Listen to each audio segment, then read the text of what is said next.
It's him. Excuse me. That's him. Simon, that's him. No time for this, Andrew. It's him. Simon, it's the man. John said he's here. Right now. May I ask a favor? I'm teaching these people, and apparently they're having trouble hearing me. If I could stand on your boat, that would be helpful. They're having trouble hearing you, huh? Yes, yes, of course. Please, stand on our boat. Thank you. I need to go. I'm sorry. No time for this today. Stay a few moments longer. I have something for you. For me? I'm in a hurry. Yes, I know.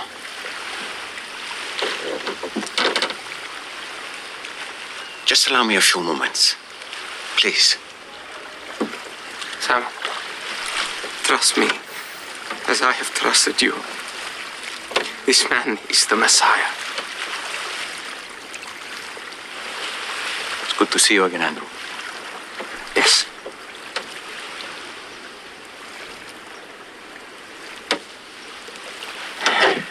I'm Jesus.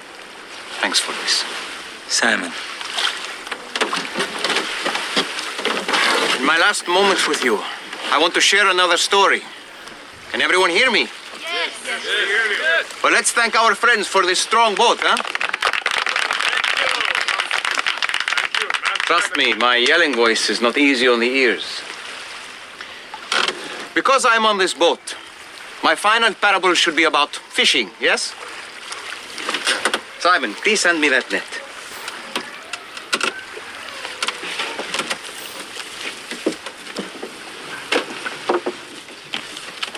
When this net is thrown into the sea, what happens, Simon?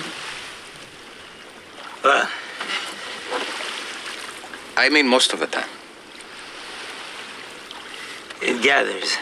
A little louder. It gathers fish. Yes. This net gathers fish. All kinds of fish, yes? Yes. All kinds of fish. And the kingdom of heaven is like what happens next.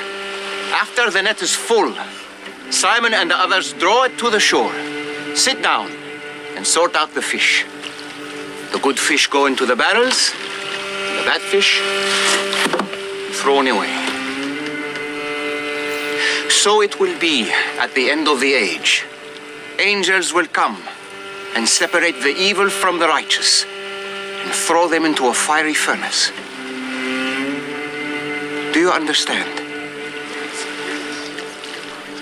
Therefore, every scribe who has been trained for the kingdom of heaven, like you all are now, is like the master of a house who brings forth his treasures, both new and old.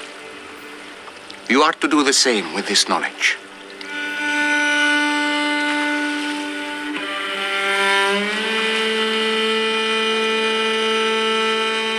These parables I tell make sense to some, not to others.